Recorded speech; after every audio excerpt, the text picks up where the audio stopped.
Hey folks, this week we'll be talking about multiplayer solitaire. Stick around. You're listening to the Beans and Dice Podcast, a podcast about how we game. That's right, I'm Mitchell. And I'm Wayne. And this is the Beans and Dice Podcast, a podcast about how we game. Wayne, what you been playing lately? Not too much. It's womp womp. Womp womp. Leading from August was rough. Start of school, and then September started. I was at Dragon Con for 6-7 days, and then getting busy. But I think I will say my gaming is picking up. Last Thursday before the show, we got in a game of oh my god. We're going to need to edit Expeditions. that out. Expeditions, there we go. I'm like, my brain's not working, Jesus. We got in a game of Expeditions before the show, and we're already making plans to get in a couple of games before this show. I think Carlos is focusing on trying to get in some of the big games of the year and or games that we're all kind of missing having played this year. So like we're trying to play Blood Rage before the end of the year, doing Imperium before the end of the year, for those that haven't. And so I think this Thursday we're definitely playing Comic Hunters because Nick and Carlos have not played it yet. And then This is like your legal copy that you got from South America or something? My perfectly legal copy that I got from South America that was imported by a friend, yes. And then we might try to get like First Rat or some other game in there. So we're trying to get those cranked out. So and then I think in the next weekend after that, I'm going to a local con here, Necronomicon in Tampa. And I'll be there the whole weekend. I'm bringing 20, 30 games with me. So I should have 15, 20, 30 plays in that next weekend. So I think I'll start the month slow, but I think I'll end pretty good. I've only really played like 3 or 4 games. I'll save Expeditions discussion for the multiplayer solitaire because it's very fitting. But I think I'll talk. One game I did play this past week with my kid was Oh No Volcano. Not heard that. Yeah, it's yet another new Phil Walker Harding game. Praise be. Oh, praise be. This is a Target game. It is super light. It's like a 1.0 on the rating scale, and it's not a very good game. I'll be honest. It's maybe like a 6 or a 7, but it's good enough to play with kids because the toy factor is crazy. You open up the box, and you assemble kind of like a Plinko board. Out of the box components, and so you have this Plinko component, and you're basically an adventurer climbing up the volcano to try and get like treasures and things like that. And you have these little pegs that you move up the Plinko board, and as you move up, you're moving up your guys, and you can then build like a tent over your guy, or if you can, or you get to like a cave, and then at certain points in time, you can drop a little ball into the Plinko thing, and it'll and it may knock your guy off, or may knock another person off, and it knocks them off. Then you get like you're back at base camp. Then you get another card to give you more equipment to do other moves. So it's kind of very simple. It's kind of like a card-based game, and the card has moves on it, how you can move your guy, and then abilities. And you're basically just trying to collect gems and treasure up the board. So the fun part is just dropping the little ball down the Plinko thing and pretending the price is right. Yeah, exactly. That part of it sounds fun. But otherwise, it seems kind of random, right? It is a little random. Although, like if you can get to, you can kind of position yourself below somebody else, and then like some of the cards, like I said, that kind of gives you like a little tent that you can put on the pegs above your guy, so the ball can't hit you. So you can kind of map it out. But it is, like I said, it is super simple. If you don't like really light, fun, quick, simple, like toyish type games, this is not for you, obviously. But if you have kids, this is a fun game to play with kids. It's it's the chaos of it can be fun. So it is kind of random, but you can kind of. But there's some strategy. There's some strategy there. It's very, very light though. Yeah. This seems like a big departure for Phil Walker Harding. Has he done other games like this? Yeah, think about it. A lot of his other games are fairly. So this is probably the lightest of his games. But think about Baron Park. The base Baron Park's pretty simple, and a lot of his. Yeah. I don't mean that. It just this seems almost more. I don't know. This is very mass catering to the masses than anything. Yes. Yeah, exactly. Well, I think he's gone. He's come out with how many games? In the last 10 years or 5 years, and it's like his games per year is going up, and he already has a slew more coming out. So I think it's like Brandon Sanderson with Brandon Sanderson. You're going to have some good ones. You're going to have some crappy ones, and I think unlike a lot of designers, he's got this into the mass market. Like any Phil Walker Harding game is basically now automatically in Target. So that right there is going to just sell a ton. Yeah, there are plenty of great designers that don't have that, and they don't know automatically that their game is going to be accessible by all these kind of people. So Phil Walker Harding's kind of got the golden touch when it comes to that. He does. Sushi Go Party, Gizmos, Baron Park, Summer Camp, Tetris, Planted. Yeah. So, and I think like, I think, if somebody bought this game at Target and them and their kids enjoyed it, they may look for the game publisher. They may actually look at the name on the board, the box, and see Phil Walker Harding. And then when they're back in Target next and they see another game, they see Planted or Summer Camp and see Phil Walker Harding, they may go, oh, this guy created this game. Let's go buy this one. I don't know. Maybe I'm giving Phil Walker Harding is the gateway drug. Yeah, I think so. So yeah. So anyway, there's a game I played other than the one we'll talk about during the multiplayer Solitaire portion. Man, I got to check this one out. It looks like something me and my kids would really enjoy. Actually, yeah, and you could probably pick it up used at cheap at Target for like $20. For sure. For me, I'll mention so Architects of the West Kingdom. I've only ever played on BGA. I'm assuming you've played, right? Yeah, BGA, and I've never played in person either.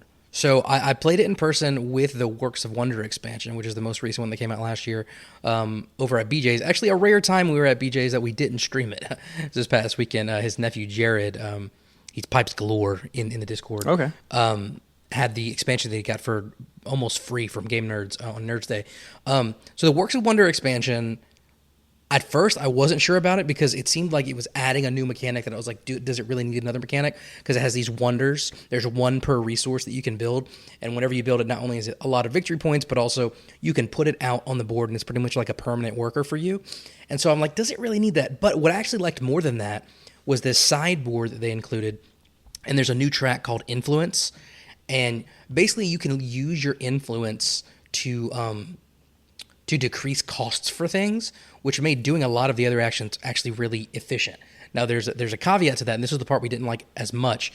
There are these two new meeples called the Princess and the Profiteer, and every round a card would flip out and tell you where to put, like every time there was a black market reset, it would tell you where to put the Princess and Profiteer meeples.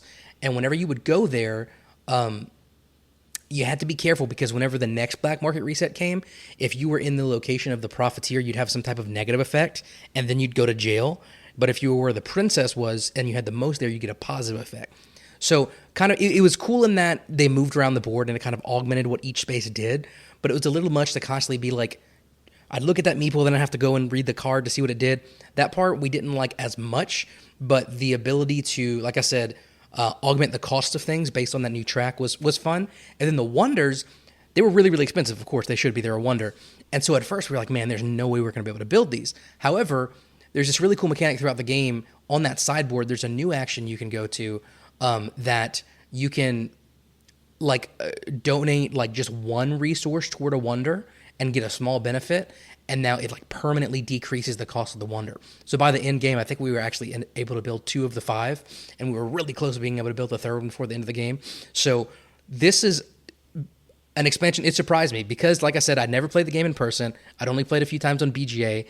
I was worried that the addition of this new mechanic would bog it down, but I actually think it streamlined it a little bit, minus the Princess and Profiteer, because it made it easier to do other things rather than just adding something else on top of it. Yeah, I think, like I said, I wouldn't pass judgment on the game because I haven't played it physically. In my experiences playing it on BGA, I just felt like there was like a little too much going on. Like and I've played more complex games than that, obviously, but given some of his other games, like I think of. You have the West Kingdom trilogy and the Raiders, the North Sea trilogy and whatever. So actually, to be honest with you, of all of his games, my personal pick would be Raiders of the North Sea. I love it. It's just the super simplicity of place a worker, do the action, pull a worker. Boom, boom, boom, boom. It goes. It speeds by, and the expansions add just enough extra to make it fun. So, my experience, which is just BGA related, is this one is good. I like it, but it's like there's always like a little bit more than like you have to, and that's why it could be just me being lost on the digital screen and not really following it as well as you would as a board. It would be good. It would be a good game day actually, is to find somebody that has all these games. Oh yeah, play the whole trilogy. Play not even the whole trilogy. All the series, all 9. Just start in the morning, do the North Sea, in the afternoon do the West Kingdom, and then the new one is the Tigris, South right? Tigris, the South Tigris. That would be interesting to really. Because I think that'd be a good way to judge them, is play them all consecutively. Because then you would really have it very fresh in your mind. Because oftentimes I played that one, but it's been 3 years, and so I can't really remember exactly how it went. So. And the cool thing is, even though I guess the theme is really just the trilogy is really just in the theme, but there are mechanics and iconography that carry throughout the games that make it a little bit simpler to understand. Yeah, we were talking about that the other day with BJ and he teaching his son the game. But I do think that this game, that at least at first glance, it seems like it could be very repetitive because it's like you do an action, and if you do it again and your worker's still there, then it doubles what the action is. It's multiplied by how many workers you have. But I think it might actually be a good way to transition into multiplayer solitaire because this is a game that you could, in theory, play this game as multiplayer solitaire, but then you're kind of missing the point because the whole idea is that you're supposed to be rounding up other people's workers and sending them to jail to make money, and also kind of screws them up so those actions are worse. I'm playing a game right now on BGA with some of my friends in my local game group that I started, and I think I'm the only one who had played before, and I've only played a couple times. The game is almost over. I don't think anyone has arrested any workers yet. Right. And it's like, I think we're missing the point. To be fair, me neither. Yeah. That's the part of the game I'm worst at. And I want to say maybe that's what I'm also missing online too, is I'm probably missing that action of arresting other people's workers, moves, rounding them up and doing those things and making it more interactive. Because it did seem kind of like very multiplayer solitaire when I played it online. But knowing his games, they're usually not like that because it's usually you place a worker, move a worker. There's always some sort of interaction between what you do and you're like, I think back to Raiders, you're like, oh God, don't pick up that worker. I need that white worker. It's the last one or something like that, So yeah, there probably should be more interaction than I've seen in the online games. Yeah, so why don't you go ahead and use that segue to introduce what our topic is and what we're talking about with it. So yeah, I mean, Diego, I think a couple weeks back now, or maybe a month ago, he had he had posted on the Discord server, a topic of talking about multiplayer solitaire. I don't know what it came up with some game online, but this is definitely an early plug to check out our Discord server because now we're following through on someone's post that they mentioned multiplayer solitaire. So I think that term has become a very sort of popular term in the last few years. I can't even remember the first time I heard it, but it's probably within the last 5 years I've heard that term, multiplayer solitaire. And I think I'll say my definition of it is a game that has limited to no player interaction, which means that if I take my turn and do something, there's little to no chance, almost always no chance of that affecting anybody else. And so that could either be you have your own tableau in front of you and everything you do is in front of you and not on the main board. So like one of the podcasts, I think like Ludology talked about like phases of play or zones of play, right? So you have your hand, you can play in your hand, you can play in front of you, you can play on a board, and then you can play on another player's board. And so you have like the different levels. And so multiplayer solitaire either happens on the first level, your hand, or two in front of you. Maybe at the most a third on a main board as long as there's no interaction or I'm not blocking spaces for somebody else or modifying the main board that would then prohibit you from doing what you want to do. And so there's obviously benefits to that, right? But I think there's plenty of detriments as well. So do you have any addition or different definition of what you would consider multiplayer solitaire? I agree. I think that's a fair definition. I think probably the best example of a multiplayer solitaire game, for the most part, obviously there are exceptions, are usually like roll and writes, right? Like roll communal dice, do something on your sheet. Once everybody's done, keep doing it, I think there are definitely some roll and writes that break that mold a little bit, but very little. Like, like in Hadrian's Wall, maybe I'll use something from your card so you get a single brick, me on the whole, do you want to go ahead and say which ones we prefer right now, or do you want to save that for the end? What kind of game we prefer, if we prefer multiplayer solitaire or not?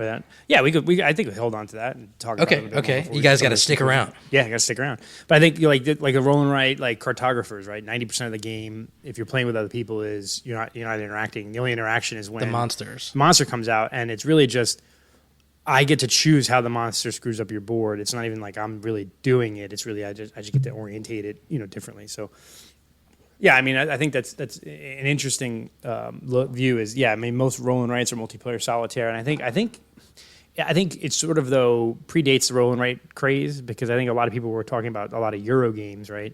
That the old school, not even old school, but a classic trope of Euro could be that many of them end up being multiplayer solitaire, that the interaction is pretty limited.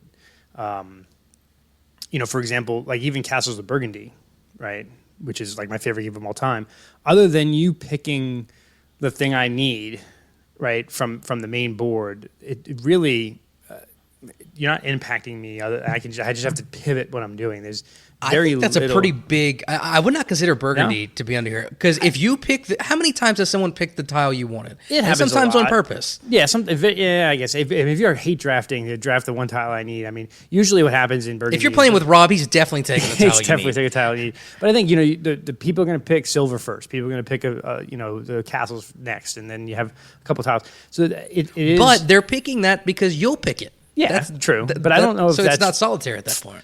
It's still pretty. I mean, you're not really. Other than that, is the extent of the interaction. Though, is just picking the tiles, right? There's not. I can't. Once the tiles are picked, I can't affect you any more than that. So it's not full multiplayer solitaire, but on a scale of everything is kind of a gradient, right? You have a game. I guess you're right. You're right. You could have a game like Welcome to, which is a 100% 10 multiplayer solitaire, right? And then you could have like Twilight Imperium maybe or something like that. That's like a 1 because there's you have to interact. You're going to screw your opponent over.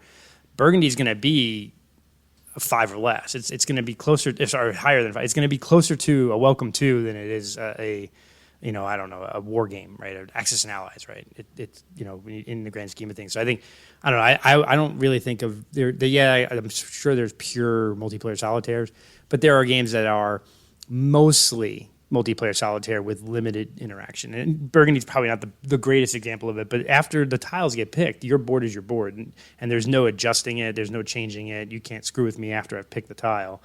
So there is, it's interactive until a certain point, and then the interaction stops, and then from there it's just multiplayer solitaire. As you build your tableau. So again, probably not the best example, but just one that popped in my head because I look at the right over here is my copy of Burgundy, the deluxe edition. But no need to brag. Yeah, you don't have it. You got one too, don't you? No, I don't have the deluxe edition. Oh, you don't? Oh, okay, sorry. That's fine. Yeah, okay. Whenever I think of not multiplayer solitaire, so whatever we want to call that opposite term, I think of highly games interactive. like area control, area majority games where literally you got to be min maxing. Ethnos is one of the ones I was thinking of. Game of Thrones.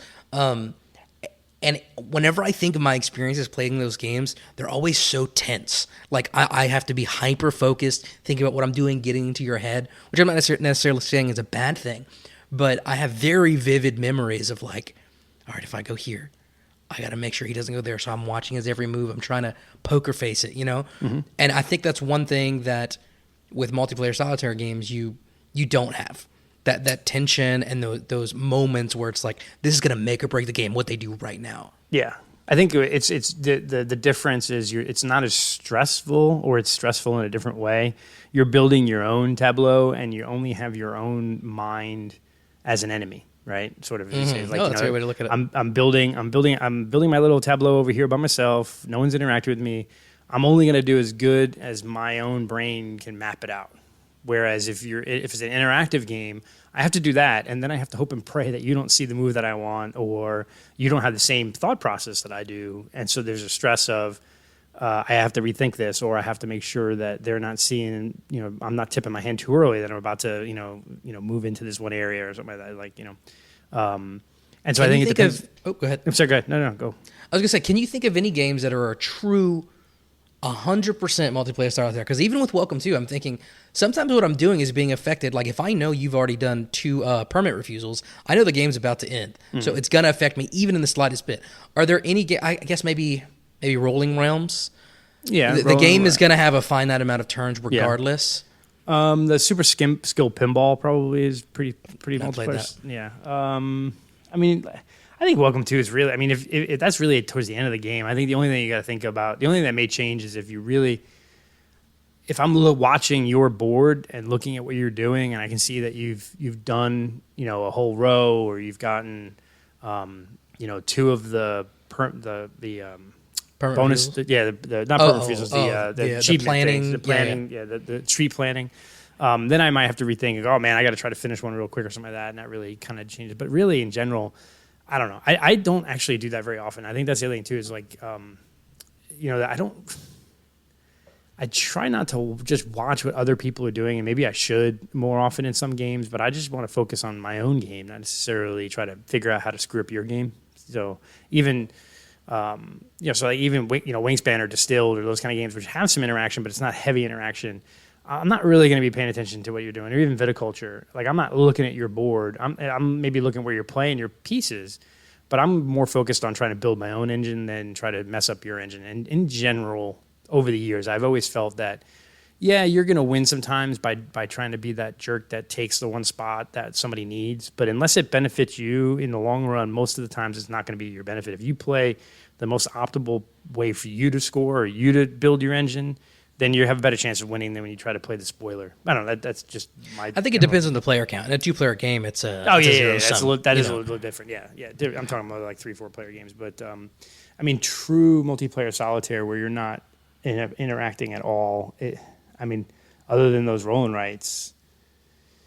no, I mean, there's always... I can't really think of a non-roll and write that would have... 100%. So that'll be something like somebody in the Discord is going to quickly list off like 6 games, but come on a podcast and try to record while thinking of them. But I think it depends on, going into like the differences. What are you looking for in a game, right? Are you looking to have some excitement and different level of stress and have some anxiety as far as what someone else is doing? And who else talks about their hobby like this? What level of anxiety do you want to have while participating? But I say that's a good way. It's there's a healthy stress, right? There's a healthy, I forget the term for it, but there's like a healthy level of endorphins that you get from that rush of, oh God, he didn't take that spot. I just made this move, But then there's also, I just want to relax and not really be screwed over. I want to enjoy my game and map out, like be in my own little world and do my own little thing. So it's hard to say which. And there's a time and place for all those. You need those palate cleanser games between some of the bigger ones sometimes. But you can have multiplayer solitaires that are big games too. Well, that's true. You're right. Well, I guess between the stressful games, what I was trying to say. Yeah, between stressful games. I mean, because so we played Expeditions last Thursday, right? It was my first play, and I'll say this: I had gone. It was on the way over to Carlos's. I was listening to a couple of other podcasts from different, board game media content people, and like all of them, for some reason, were about Expeditions this past week. It was like a lot of them were just trashing the game. It was like, so it was pretty good because I went into it with like lower expectations. I think that's part of the problem with even with Jamie's games, or even with maybe Rena Knizia's or Phil Walker Harding, some of the bigger names in board gaming now. When you get a game from them, either from the publisher or from a designer, you assume it's the next Castles of Burgundy or the next Wingspan or the next Viticulture, and if it's not this great thing, then you're disappointed. So it's like topping yourself is hard. Yeah, topping yourself is hard, and expectations. It's kind of like some of the Marvel movies and even the Star Wars movies. Like you're never. How do you top Thanos? How do you top those? How do you top those? How do you top the original Star Wars movie? There's always going to be people that nitpick it. So I think you have to temper expectations. So I went in playing Expeditions having my expectations tempered. I was pretty low on it. I was like, oh, this game's going to be pretty bad. It's probably not going to be very good. It hasn't gotten a huge buzz since it came out. And then I played it, and I really enjoyed it, actually. It was fun.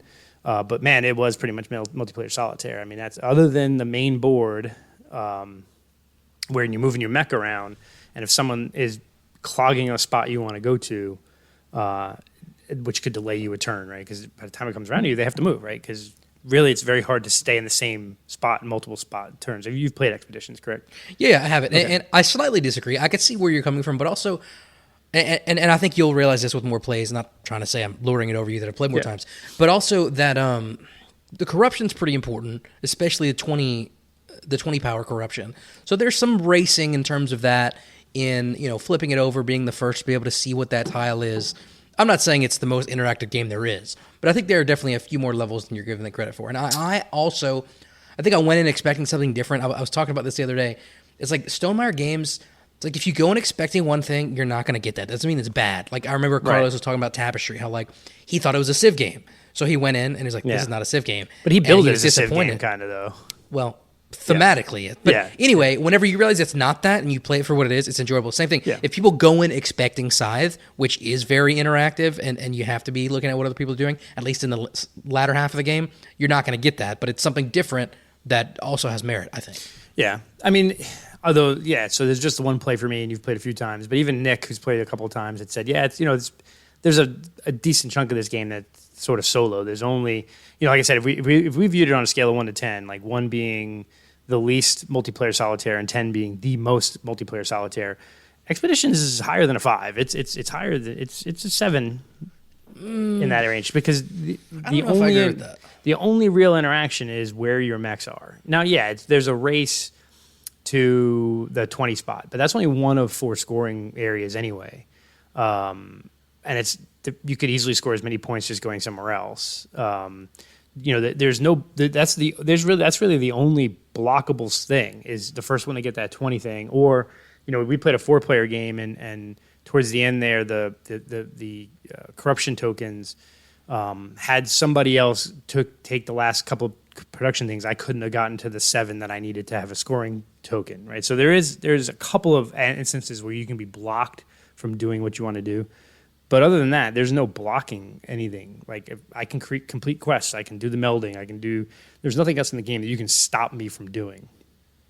And even then, those corruption tokens, I think there's enough to go around where everyone could easily get 7. And I think what had happened, I think it was Carlos, he kind of went crazy clearing corruption and didn't need to necessarily do as much. So he may have wasted a turn clearing additional corruption that he could have optimally gone and done something else, and that would have left even more for me to get my 7th one or something like that. So the level of interaction in that game is low enough where it's not a full multiplayer solitaire, but it is a fairly non-interactive game other than the mech blocking, in my opinion. But you think it's worse than that?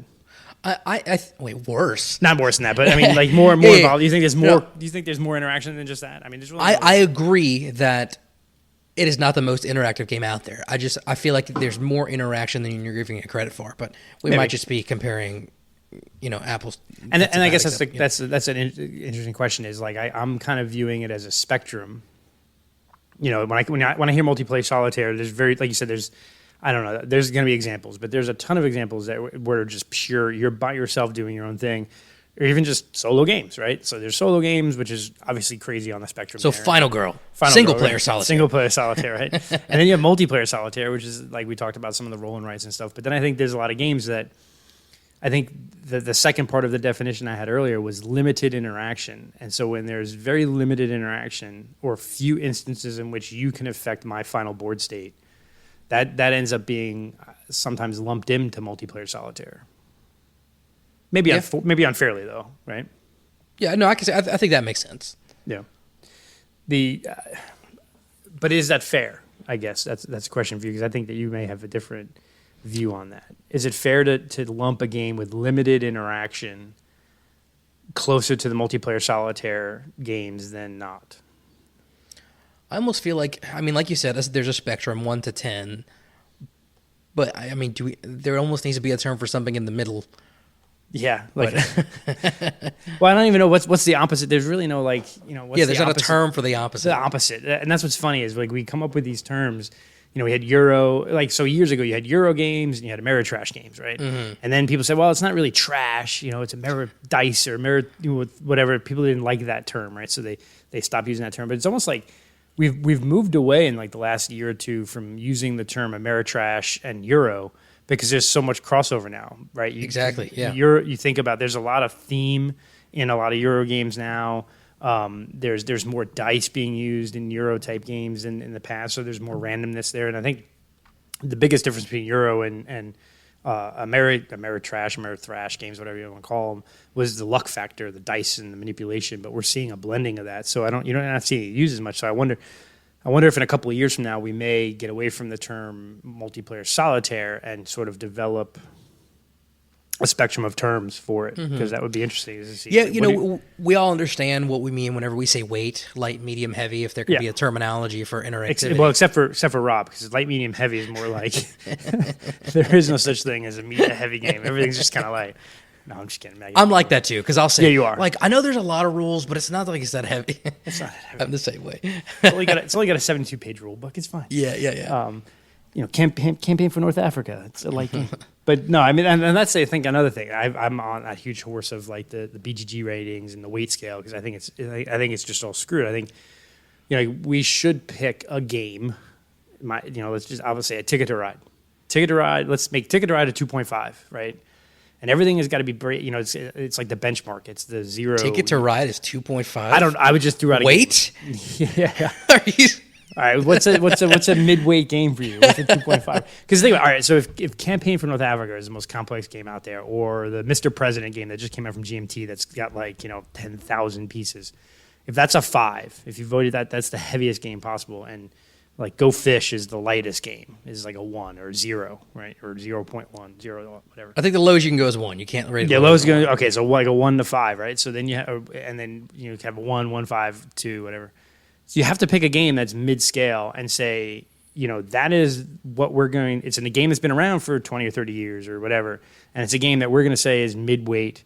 And then from there, we're going to judge everything based on that. Is it easier or harder than that? Because if not, we just keep sliding that scale further and further up to 10 years ago, Ticket to Ride was a midweight game, right? And now you scoff with me saying it's a midweight game. It's definitely not a 2.5. That's hilarious. Probably not. But I just threw that out there as a game that, when I first got into the industry, that was a midweight game. Probably that was a more complex game. The problem I have with all that, and I take all of it with a grain of salt, is because everything is subjective. It's qualitative. It's not quantitative. You're a numbers guy. Yeah.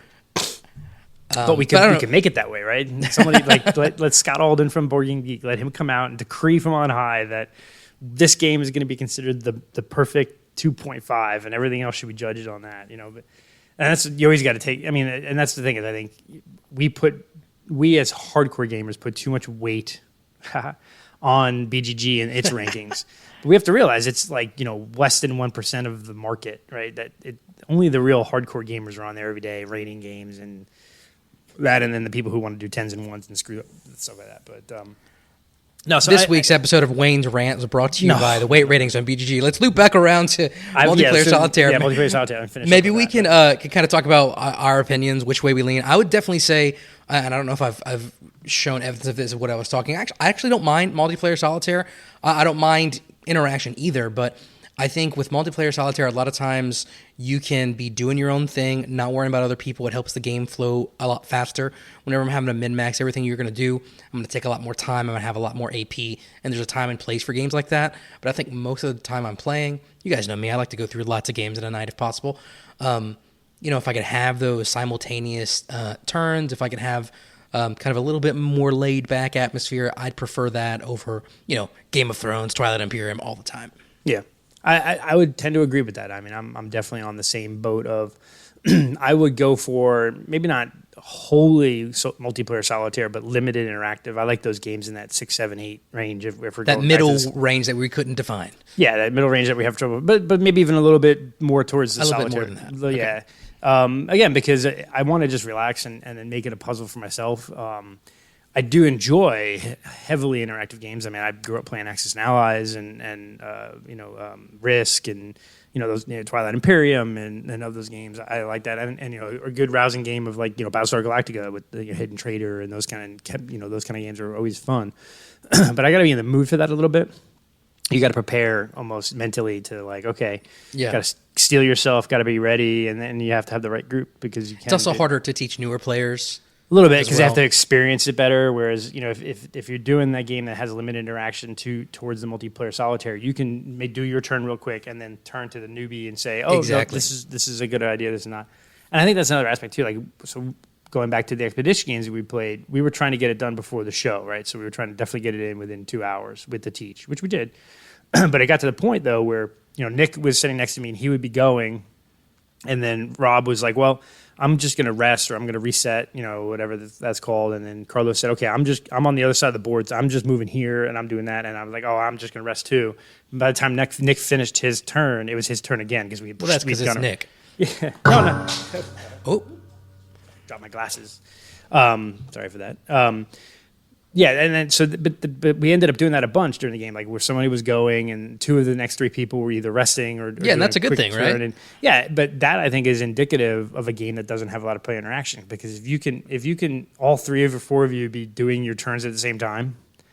Well, assuming you're not close to each other on the map. Yeah, there was if it was there was towards the end of the game, I was waiting to go because I needed to make sure that a spot was going to be open for me, but.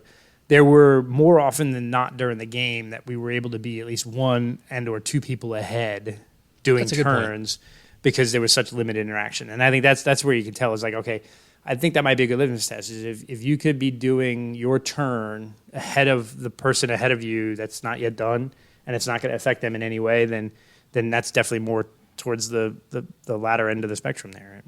And I think that's the way you're describing that is actually something I believe I've read on Stonemeyer's website. Like, they strive to have either short turns or turns where you can at least start your next action. Like, in the rule book of Scythe, it says once the player before you starts on their bottom action, you start doing your top action if you're the next one. Yep. And that's Carlos. Carlos wants to do that, and I don't think Rob's like, no, don't do that. I don't understand why people don't like doing that. I'm always like that. People are like, oh, Mitchell, you're so ready to take your turn. It's just like, you want this to last longer? Why would you want? Why would you not want me to be efficient? I'm with you. I'm really bad at that. If I'm playing a game and I know I can see what you're doing, you're starting your turn, you're going there, and you're going to do this, and you're going to do some exchanges.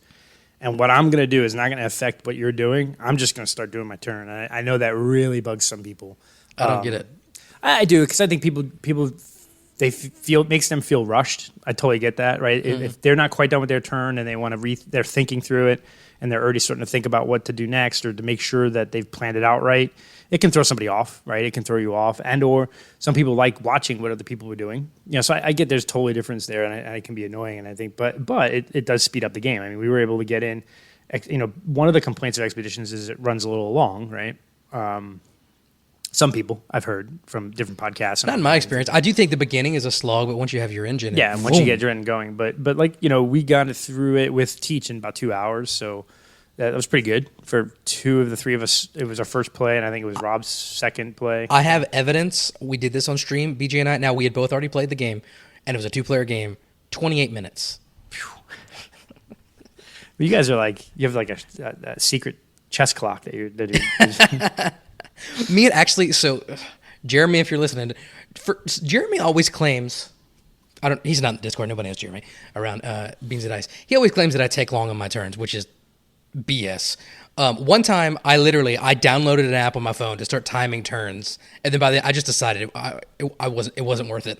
But I don't take long on turns, Jeremy. Sorry, continue. What were we talking about? You can see it. I like in BGA, you can see that too. At the end of the game, it shows like how many minutes and seconds of think time you had. Now, granted, if it's 1 move per day and someone is doing the 1 move per day, their time's gonna be crazy. But like I'm always like the lowest time possible because I just but that's counting all the time between when they took a turn and when you took a turn. If you're at work or something like that, it counts. It's not actual think time. Now in a live game, that's different. But yeah, we've done that. We did with we played Chocolate Factory a year or 2 ago now, and it was you, me, Rob, and Carlos on BGA, and we played it and like my think time, and we played it live, and it was like mine was like 18 minutes or 20 minutes of think time, whereas my turn and yours was like 17, and then like Carlos and Rob were in like the 20s, so you could see the difference when you play live. But yeah, the thing is, I know that I like to take my turns quick, I like to move along quick, but I know that it can mess up other people. But it is a good judge of a game and how much interaction a game has is how quickly you can make a turn and or can you be doing your turns while other people are doing their turns, because if there's no interaction there, then it it's more towards a multiplayer solitaire. So I mean, I think bottom line, I think I'm in the middle there. There are times I definitely like super interactive games, and I will get into that and do it. And there are times when I want nothing but solo games, even multiplayer. Not solo, because I don't like actually gaming solo, but I like sitting around a table talking to people while playing a game solo, almost like a welcome to. But I think normally I fall into that middle ground. I think Castles of Burgundy, I think Wingspan, I think games that have a little bit of interaction where you have to be careful of what other people are doing, but not so much that it's going to constantly screw up your plans. Yeah. Well, I guess that will turn the conversation over to the folks listening and in the Discord. Let us know, what are your thoughts on this spectrum? Which side do you lean toward? Are there games that we didn't mention that fit really well into one of these 2 categories? Give us better examples of multiplayer solitaire, and or do you have a term for limited other than just limited interaction games or highly interactive games? Are there terms we're missing there to describe these games on the spectrum? And the hottest take, how wrong was Wayne to call Ticket to Ride a 2.5 on weight? No. Correct that right now. I know. You were just saying out a random. I just got to give you a hard time. Spat out a basic game. But it's not a all the one. hottest takes are about Ticket to Ride because there's also that whole scoring thing. Oh God, no! See, that's what it is. It's on my brain now. You guys got me all screwed up that I'm thinking about this game. But 10 years ago, it was kind of a 2.5. I understand it's not a 2.5. All right, now, I started Wayne again. We got to wrap this up. No, here. we're wrapping it up. You're done. Go ahead. Do not comment on Ticket to Ride, please. Comment on the actual topic. Now at all hand. the comments are going to be about Ticket to Ride. Of course they are. It's genius marketing, though. It's going to make you guys interact with the podcast. That's the goal. But so plug the live show real quick. Yes, you guys want to pay attention to the Thursday night call-in show, 9 to 11 p.m. Call in, text 10 minutes of the show is yours. Tell us your hot takes, your games you've been played. Talk about what you've been doing. We had some really good first-time callers last week. We always looking for new callers.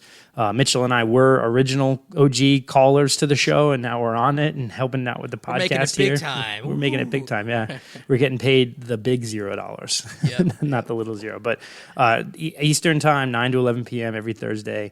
That's the main bread and butter of the Beans and Dice group. So please call in, watch. Make sure you like, subscribe, and give us some comments, not just in Discord, but if you're listening to us on a podcast or you're on YouTube, it really would help out if you just left a comment on the YouTube shows, whether it's the podcast or the live show, or even if you're on a podcasting software, you're leaving a review, because it does help with the algorithm. We would like to get a bigger audience, even though we have the greatest audience as it is already. It's always good to have new people listen in and join in and enjoy the conversation, because I think it's fun. So. For sure. Real quick, I'll plug SOBO, Southern Board Game Festival in Lafayette, Louisiana. It's kind of our local con. It's in a little bit over a month, October 14th, 15th. Now we got a contingent from the Beans and Dice crew in Tampa coming over to Louisiana. SouthernGameFest.com if you're interested in grabbing a badge. I don't know if I can officially announce it yet, but we're going to have some names that you guys will recognize, some guests there that'll be dropping soon. But check that out. Yeah. Big surprise reveals. Yeah. So I was emailing BJ today about when we can make those announcements. So yeah, anyway, check that out. But until next time, I'm Mitchell. And I'm Wayne. And this is the Beans and Dice Podcast, the podcast about how we game. Take it easy. Thanks for watching the Beans and Dice Podcast. Don't forget to like and subscribe.